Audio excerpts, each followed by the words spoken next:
بچوں کی والدہ ہماری زوجہ، اس کی ہماری زندگی میں کتنی اہمیت ہے، کبھی سوچا ہم نے؟ ایک سوال کرتا ہوں میں آپ سے کہ شاید ہمارے بچوں کی والدہ جو ہے ہر نماز میں ہمارے لیے دعا کرتی ہوگی، اس کی ہر دعا میں ہم شامل ہوتے ہیں، ہماری کتنی دعاؤں میں وہ شامل ہوتی ہے؟ ہم کتنی بار اس کے لیے دعا کرتے ہیں، اس کی صحت کے لیے، اس کی زندگی کے لیے، اس کی درازی عمر بالخیر کے لیے؟ وہ تو اپنے سہاگ کے لیے، اپنے سرتاج کے لیے، اپنے شوہر کے لیے دعائیں کر رہی ہے، ہمارے کاروبار کے لیے دعا کرتی ہے، ہمارے پرابلمز دور ہو جائیں اس کے لیے دعا کرتی ہے۔ ہم اپنی، جس کو ہم وائف کہتے ہیں، زوجہ کہتے ہیں، اس کے لیے کتنی دعائیں کرتے ہیں؟ اور پھر کبھی سوچا کہ اس کا ہماری زندگی میں کتنا بڑا پارٹ ہے؟ کبھی اکیلے میں بیٹھ کر اپنی شریک حیات کے بغیر اپنی زندگی کو ذرا دیکھیں، بالخصوص وہ لوگ جن کے بچے ہیں، 2 4 5 بچے اگر ہیں اور بچے بڑے ہیں، وہ فیملی جس طرح گھر کو سنبھال رہی ہے۔ ہم سفر پر جاتے ہیں، ہمیں پتہ چل جاتا ہے کہ ہمارے کپڑے کہاں ہوتے ہیں، ہمارا سامان کہاں ہوتا ہے، وہ بھی ساری تیاری وہ کر کے دیتی ہے، پھر بھی پریشان ہوتے ہیں۔ اگر وہ زندگی سے ہی چلی جائے تو کبھی سوچیں کہ ہماری زندگی کیسی ہو جائے گی؟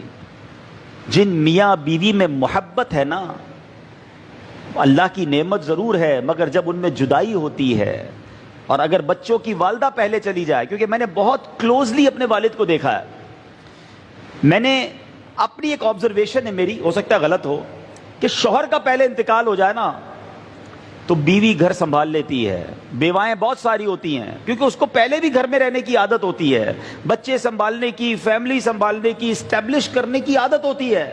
شوہر پیسے بھی گھر سے باہر کافی عرصہ رہتا ہے، لیکن اگر زوجہ کا پہلے انتقال ہو جائے تو والد کا گھر سنبھالنا یہ بہت مشکل ہو جاتا ہے، اور وہ بہت تنہائی فیل کرتا ہے۔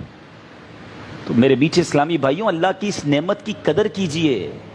وہ لوگ جو بات بات پر اپنی بیوی کو تانے دیتے ہیں، گالیاں دیتے ہیں، غصہ کرتے ہیں، جو منہ میں آتا ہے وہ کہہ دیتے ہیں، اپنی زندگی میں اس کا رول سمجھو، وہ بھی اللہ کی بندی ہے، اس کا دل توڑ کر اگر وہی اللہ کی بارگاہ میں کھڑی ہو گئی تو مارے جائیں گے۔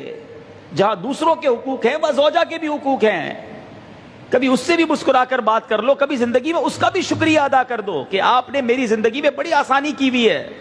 کبھی وہ کھانا بنا کر لائے تو کبھی جزاک اللہ اسے بھی کہہ دیا کرو۔ ہر بات پر جھاڑنا، لڑنا، جب غصہ آیا اسے کچھ کہہ دیا، یہ نہ کریں۔ میں اللہ سے دعا کرتا ہوں کہ رب کریم جن کے جوڑے سلامت ہیں اس کو سلامت رکھے، انہیں جنت میں بھی ایسا اچھا جوڑا عطا فرمائے۔ اپنے بچوں کی، والدہ کی قدر کرنا سیکھو، ان کے لیے دعائیں کرو۔